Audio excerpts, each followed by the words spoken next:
vamos a hablar sobre la promulgación de la ley que impide postular a sentenciados. Vamos a hacer un análisis y aplicación de esta para las elecciones generales del 2021. Por tal razón, ya nos encontramos con el especialista en Derecho Electoral, el doctor Julio Silva, y para nosotros es un placer saludarlo. Muy buenos días, bienvenido. Ante todo, Paloma, muy buenos días. Gracias por la invitación. Encantado de poder conversar contigo. Gracias a usted por estar aquí con nosotros. Primero, para que nos comente qué es lo que dice esta ley recientemente aprobada en el Congreso y ya publicada en el Diario Oficial El Peruano. Bueno, en principio había que señalar que esta reforma constitucional pues se ha materializado o se ha logrado tras más de 2 meses de espera.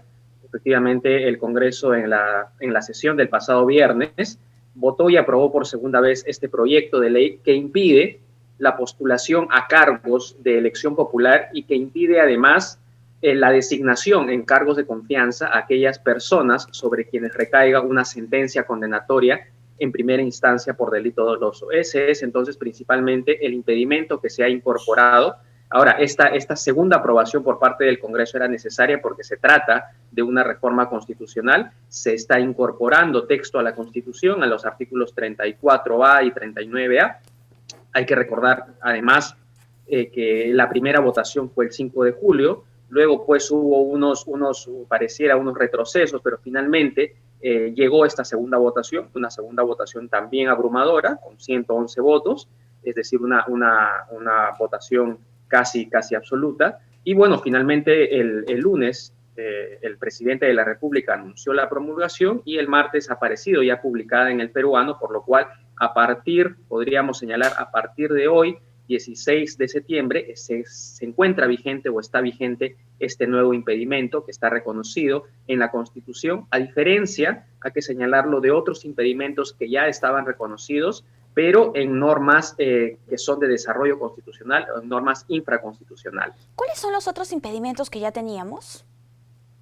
Bueno, mira, como antecedentes, en lo que se refiere a sentencias, podemos señalar claramente la ley 30.717, es una ley que se publicó en enero del 2018, que se publicó con miras a aplicarse en las elecciones regionales del 2018, que efectivamente fue un proceso en el cual ya se aplicó. Esta ley lo que hizo fue modificar diferentes leyes electorales, diferentes cuerpos normativos, llámese ley orgánica de elecciones, ley de elecciones regionales, ley de elecciones municipales, y lo que estableció era que estaban impedidos de postular a aquellas personas que tuvieran una sentencia ejecutoriada, es decir, una sentencia firme vigente, ¿no es cierto? Que además este impedimento ya se desprendía de la Constitución.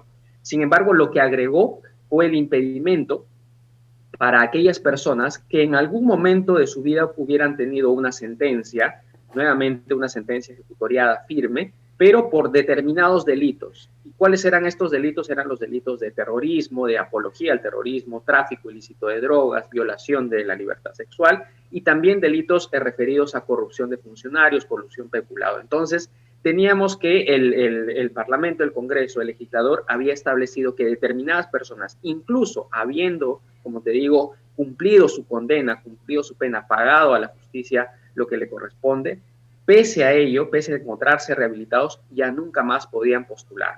Entonces, ese es un antecedente directo, vamos a decirlo así, de este impedimento que además ya se empezó a discutir recién instalado el pasado Parlamento, el pasado Congreso en el año 2016, hubieron diferentes proyectos de ley y fue eso que con el pasar del tiempo pues ha ido madurando y ha ido terminando y finalmente ha concluido con esta reforma constitucional, que incluso también hay que señalar un pequeño detalle, el Congreso llamado disuelto, el Parlamento anterior, había ya aprobado la modificación constitucional en una primera votación y bueno, pues nos agarró a todos en la disolución del Congreso y quedó pendiente esta segunda votación, como ya estábamos o como ya se había pasado el plazo para esta segunda votación o el momento para esta segunda votación, pues este Congreso tuvo que nuevamente iniciar ese camino y por eso es que estamos ante 2 votaciones que han acabado, como lo digo, en la promulgación de este nuevo impedimento. Así es.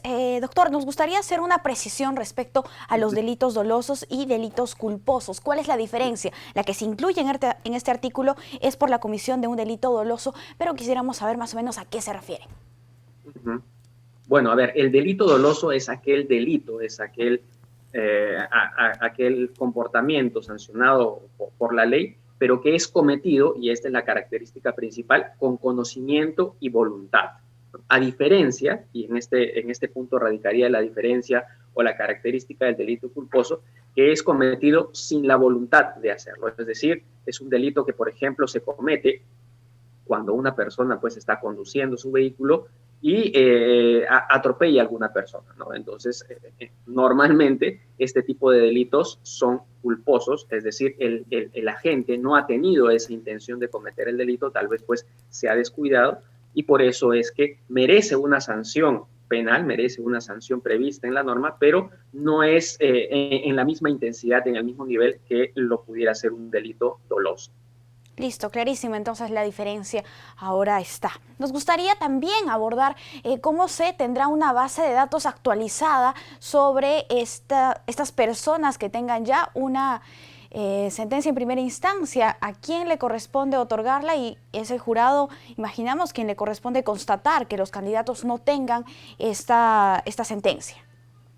Así es, efectivamente, una vez que ya está vigente este nuevo impedimento, pues lo que corresponde ahora es que el Jurado Nacional de Elecciones, una vez que se restablezca o que se complete el quórum, recordemos que ahorita solamente están en funciones 3 miembros del Pleno, faltan que se incorporen 2. Entonces, una vez que ocurra esto, pues se reanudará también la tarea de emitir los reglamentos que faltan. Y uno de estos reglamentos es precisamente el reglamento de inscripción de listas.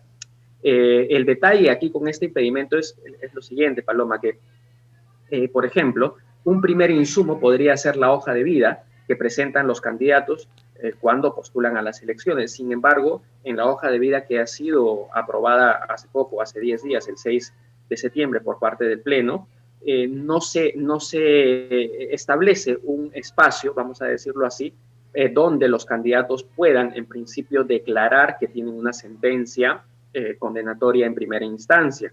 Además que me imagino pues que muchos candidatos que están incursos en este impedimento seguramente no lo declararían, ¿no? Frente a eso, lo que corresponde en todo caso es que el Jurado Nacional de Elecciones cruce información con el Poder Judicial y que este cruce de información además se acelere. Lamentablemente hemos visto cómo en anteriores procesos electorales pues la información que remite el Poder Judicial muchas veces llega de manera tardía.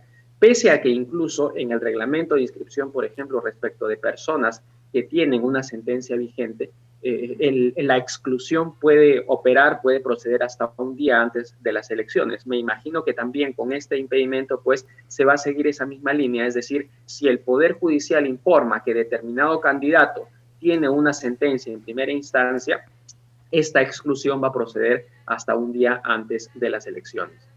Listo, clarísima la información. Muchísimas gracias, doctor, por estar aquí con nosotros en JNE Noticias. Gracias a ti, Paloma. Hasta otra oportunidad. Encantado. Bien, amigos, vamos a ir a una breve pausa. Volvemos.